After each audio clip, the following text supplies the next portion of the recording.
Myanmar সরকার কিন্তু এমনি এমনি বা সাধারণ কথায় কিন্তু রোহিঙ্গাদেরকে ফেরত নেবে না। তাদের উপর কঠোরভাবে আন্তর্জাতিক চাপ সৃষ্টি করতে হবে। আমেরিকা থেকে শুরু করে ইউরোপ এবং শক্তিশালী যে দেশগুলো আছে সেগুলো যদি একসাথে মায়ানমারের উপর চাপ দেয়, তবে তারা কিন্তু নরম বা নমনীয় হতে বাধ্য হবে। পুরো বিশ্বকে একজোট হয়ে যে মিয়ানমারের বয়কটের হুমকি দিতে হবে, তাদেরকে রেস্ট্রিকশন দিতে হবে, রেস্ট্রিক্টেড করতে হবে। আমি এই আমার ঘাটাঘাটি বা গবেষণায় যে জিনিসটা সবচেয়ে বেশি গুরুত্ব দিই সেটা হচ্ছে চীনের কার্যকর মধ্যস্থতা এখানে থাকতে হবে। কারণ জান্তা সরকার স্পষ্টভাবে বলেছে রোহিঙ্গারা চলে আসার পর সেখানে কিন্তু চীন এবং মায়ানমারের যৌথ প্রচেষ্টায় সেখানে অর্থনৈতিক জোন তৈরি করা হচ্ছে। তাহলে এটি যে জিও পলিটিক্সের যে রোহিঙ্গা গণহত্যা, এটি যে একটি জিও পলিটিক্সের ভিকটিম রোহিঙ্গারা, সেটির প্রমাণ কিন্তু ওইটাই।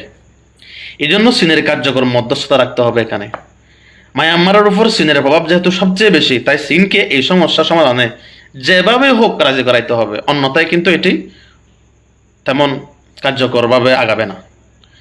চীন যদি আন্তরিকভাবে মধ্যস্থতা করে এবং মিয়ানমারকে চাপ দেয়, তবে দ্রুত সমাধান সম্ভব বলে আমি বিশ্বাস করি এটি।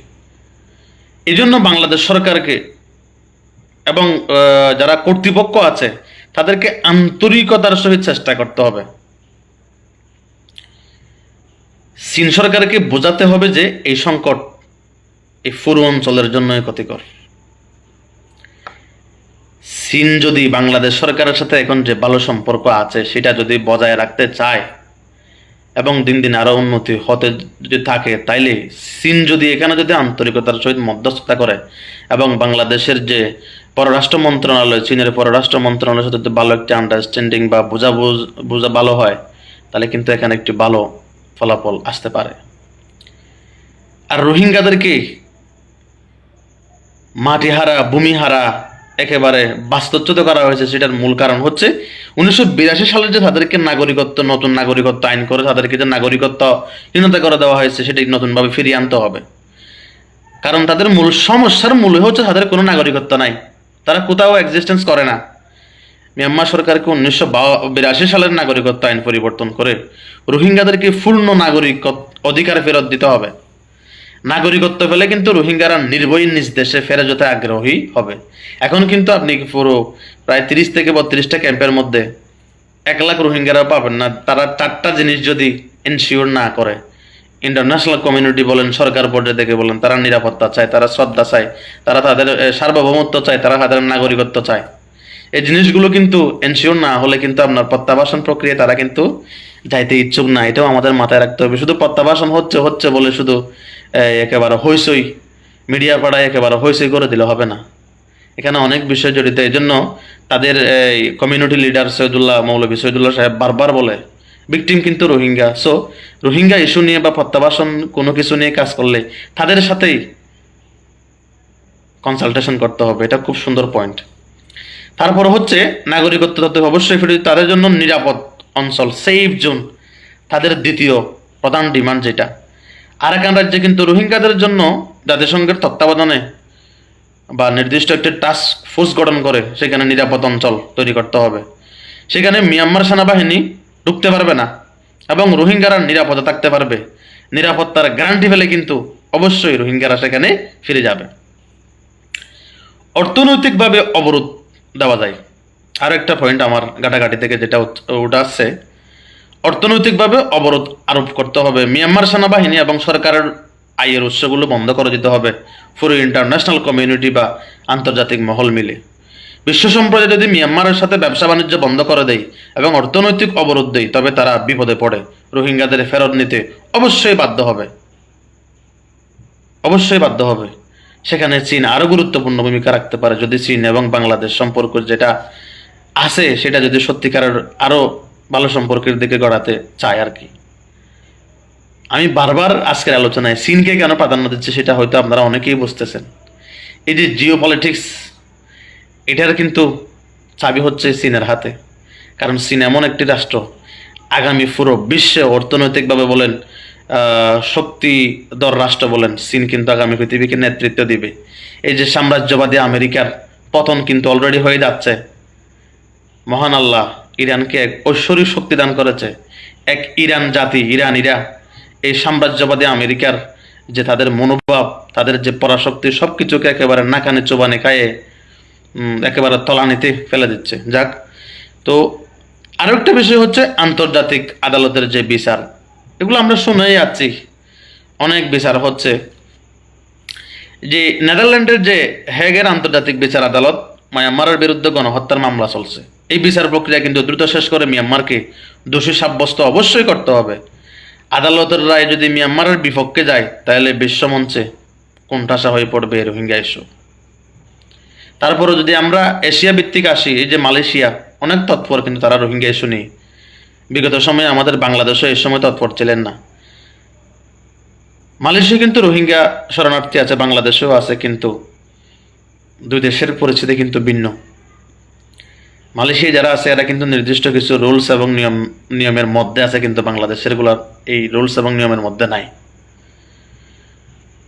এই যে যারা টেকনাফ হয়ে কক্সবাজার রুটে আসা যাওয়া করেন, তারাই বুঝেন এই যে মধ্যখানের এই রোডটা রোহিঙ্গা ইস্যুর জন্য আমাদের জন্য কত জার্নিটা কত বিষাক্তকর হয়ে গেছে। মন চায় না আসলে, তারপরও যাওয়া আসা করতে হয়। আসিয়ানের যে সক্রিয় ভূমিকা, এটা কিন্তু নিশ্চিত করতে হবে। মিয়ানমার দক্ষিণ পূর্ব এশিয়ার জোট আসিয়ানের কিন্তু সদস্য, আসিয়ানের সদস্য কিন্তু কি মিয়ানমার। এই আসিয়ানে কিন্তু গুরুত্বপূর্ণ রোলস অ্যাপ্লাই করতে পারে।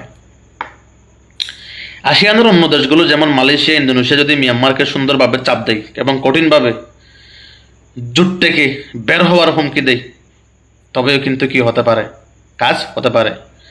প্রতিবেশীদের চাপ উপেক্ষা করা মিয়ানমারের জন্য অনেক কঠিন হয়ে যাবে। কিন্তু প্রতিবেশী দেশগুলো চাপ দিচ্ছে নাকি দিচ্ছে না, সেটাও কিন্তু আমরা দেখতে পাচ্ছি। আরও একটা যে উপায়, জাতিসংঘের জোরালো পদক্ষেপ, জাতিসংঘ নিরাপত্তা পরিষদকে আরও শক্তিশালী ভূমিকা নিতে হবে। আগে কি হয়েছে আমরা দেখেছি, আমাদের সাবেক অন্তর্বর্তীকালীন সরকারের প্রধান উপদেষ্টা ডক্টর মোহাম্মদ ইউনূস মারাত্মক পর্যায়ের একটা ডিপ্লোম্যাটিক বার্তাও দিয়েছিলেন, যা পুরো বৈশ্বিক এবং ইন্টারন্যাশনাল কমিউনিটিকে রোহিঙ্গা ইস্যুকে আবার সবার মাথার মধ্যে ঢুকিয়ে দিয়েছিল। আগামী ঈদ হবে কোথায়, মায়ানমারে বা তাদের নিজ ভূমিতে। এগুলো হচ্ছে ডিপ্লোম্যাটিক কথাবার্তা। তো রাশিয়া এবং যে চীনের যে বেটু দেওয়ার কারণে কোনো কঠোর প্রস্তাব কিন্তু ফাঁস করা যাচ্ছে না জাতিসংঘের নিরাপত্তা পরিষদে। দেখেন, সেখানেও কিন্তু কে আছে, চীন জড়িত আছে, চীনের যেহেতু বেটু ক্ষমতা আছে। এই জন্য আমি বারবার বলি, রোহিঙ্গা প্রত্যাবাসনের অধিকাংশ এই চীনের হাতের, তাদের এই নাগালে। কূটনৈতিক কৌশলে এই দুই দেশকে ম্যানেজ করে মিয়ানমারের বিরুদ্ধে জাতিসংঘের শান্তিরক্ষা বাহিনী পাঠানোর প্রস্তাব আনতে হবে। কোফি আনানের যে কমিশন, সেটার বাস্তবায়ন করতে হবে। জাতিসংঘের সাবেক মহাসচিব কোফি আনান যে রিপোর্ট দিয়েছিলেন, তাতে রোহিঙ্গা সমস্যা সমাধানের সব পথ কিন্তু বলা আছে। মিয়ানমার সরকারকে সেই রিপোর্টের সুপারিশগুলো অক্ষরে অক্ষরে পালন করতে বাধ্য করতে হবে যে কোনো উপায়ে। এটি সমাধানের একমাত্র গ্রহণযোগ্য রূপরেখা। কিন্তু ইউএন এই রিপোর্ট কেন বাস্তবায়ন করতেছে না, সেটাও দেখার বিষয়। তারপরে আরো একটা গুরুত্বপূর্ণ জিনিস, দ্বিপাক্ষিক চুক্তি বাস্তবায়ন করতে হবে। বাংলাদেশ এবং মিয়ানমারের মধ্যে রোহিঙ্গাদের ফেরত নেওয়ার জন্য যে চুক্তি সই হয়েছে 2017 সালের, আমার টাইমগুলো এখনো স্পষ্ট মনে আছে, 2017 সালের নভেম্বর মাসে, 2018 সালের জানুয়ারিতে, 2017 সালের যে ডিসেম্বরে টাস্ক ফোর্স গঠন করা হয়েছিল, এসব বিষয় আর কি, সেগুলো কিন্তু মিয়ানমার সরকার মানতেছে না। আন্তর্জাতিক পর্যবেক্ষকদের উপস্থিতিতে মিয়ানমারকে সেই চুক্তি মানতে বাধ্য করতে হবে, অন্যথায় এই প্রত্যাবাসন আগাবে না। এই যে প্রত্যাবাসন প্রক্রিয়া, এখানে শুরু থেকে শেষ পর্যন্ত আন্তর্জাতিক মহল তথা জাতিসংঘের স্পষ্ট নজরদারিত্ব রাখতে হবে। তারপরে যে জিনিসটা সবচেয়ে আরো বেশি গুরুত্বপূর্ণ, সেটা হচ্ছে বিশ্ব জনমত গঠন করতে হবে। এই যে প্যালেস্টাইন এবং ইসরায়েলের যে কনফ্লিক্ট, এটি কিন্তু বিশ্ব জনমত তৈরি করতে পেরেছে, কিন্তু রোহিঙ্গা যে ক্রাইসিস, এটার সলভে বা সমাধানের জন্য বিশ্ব জনমত কিন্তু এখনো তেমন জোরালো আমরা দেখতে পাচ্ছি না। এটার জন্য বিশ্ব জনমত কিন্তু অনেক গুরুত্বপূর্ণ অবদান রাখে এসব বিষয়ে।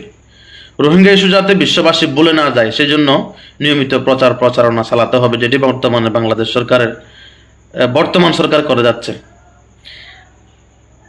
এটি আন্তর্জাতিক পর্যায়ের এবং মানবাধিকার সংস্থাগুলোকে কাজে লাগিয়ে মিয়ানমারের বর্বরতা সারা বিশ্বের নিকট তুলে ধরতে হবে। এখন মায়ানমারের যে প্রায় 1.5 মিলিয়ন যে মানুষ, তাদের মধ্যে কিন্তু ভালো মানুষও আছে গুটি কয়েক, এই প্রায় 12 থেকে 13-15 লাখের মধ্যে 5 থেকে 10 হাজার। এখানে আমার স্থানীয় জনগোষ্ঠীর মধ্যেও 1 লাখের মধ্যে কিন্তু অনেক খারাপ মানুষ থাকে, ঠিক সেম ভাবে।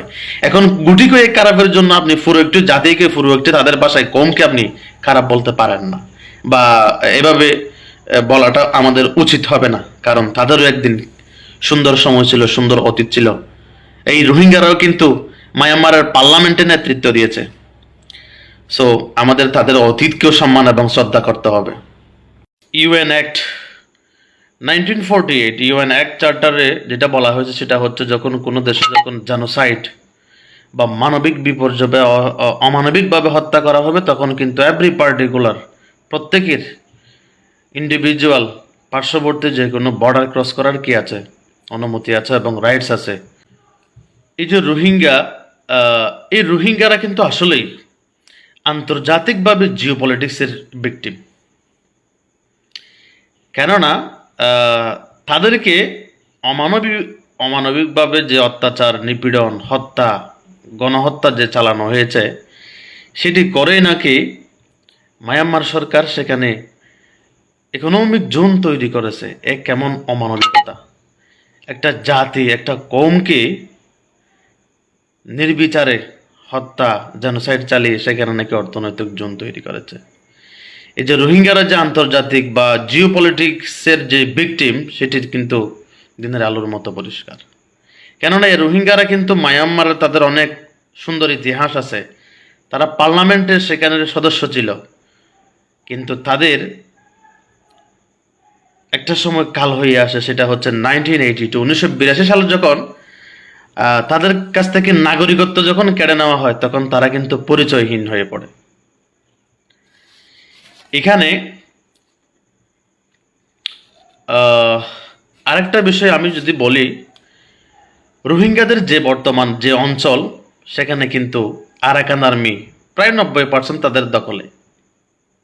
কিন্তু আমাদের বাংলাদেশের অনেক বড় বড় রিসার্চার থেকে শুরু করে যারা প্রত্যাবাসন নিয়ে কাজ করতেছে, তারাও একটা জিনিস জানে না এবং বুঝতে চায় না যে আরাকান আর্মির সাথে বাংলাদেশ সরকারের কোনো কি নাই, কোনো অথরিটির সম্পর্ক নাই।